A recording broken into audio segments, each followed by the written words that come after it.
Hello friends, কেমন আছেন সবাই? এস সাগর ব্লগে আপনাদের অনেক অনেক স্বাগত।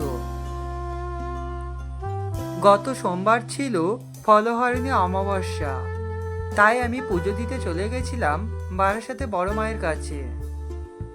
মায়ের কাছে যাওয়ার আগে মায়ের পুজোর ডালিতে মায়ের জন্য ফুল, ফল, মিষ্টি সব নিয়ে নিয়েছিলাম। এখন সন্ধে 6:30 মতো বাজে, আর হালকা হালকা বৃষ্টিও পড়ছে। আর মায়ের মন্দিরে যেতে যেতে গণেশজিকেও দর্শন করলাম।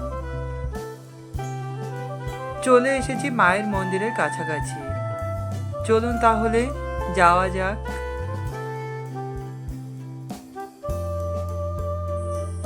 মায়ের কাছে চলে এসেছি। দেখুন মাকে কি মিষ্টি লাগছে দেখতে। চলুন তাহলে মায়ের কাছে পুজোটা দিয়ে দিই। পুজো দিতে গিয়ে দেখলাম অনেক লম্বা লাইন পড়ে গিয়েছে, তাই আমি কিছুটা সময় অপেক্ষা করে মায়ের মন্দিরের পুজোটাও দিয়ে দিলাম।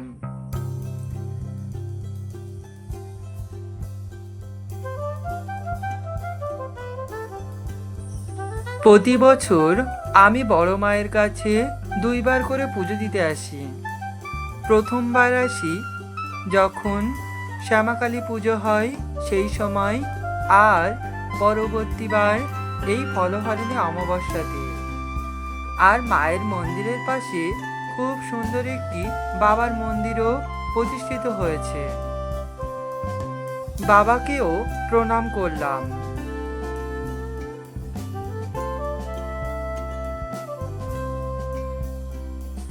কত মানুষ আজ পুজো দিতে এসেছে এখানে। আমি পুজো দিয়ে বাইরে বেরিয়ে এলাম, আর যাওয়ার আগে মাকে আরেকটি বার দর্শন করার জন্য মন্দিরের সামনে এগিয়ে যেতে লাগলাম। আর এখানে সবাই সারিবদ্ধভাবে প্রদীপ প্রজ্বলন করছে।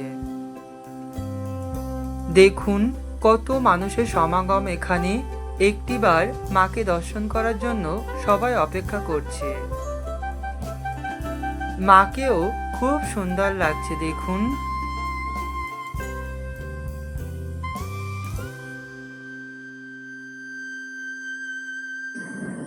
মাকে প্রণাম জানিয়ে আমি বাড়ির উদ্দেশ্যে রওনা হলাম। ঠিক আছে বন্ধুরা, আজ এই পর্যন্ত। দেখা হবে পরবর্তী আরেকটি ভিডিওতে। সবাই ভালো থাকবেন, সুস্থ থাকবেন। আর আমার ভিডিওটি যদি আপনাদের কাছে ভালো লেগে থাকে, একটি লাইক, কমেন্ট আর শেয়ার করতে একদম ভুলবেন না। Thank you.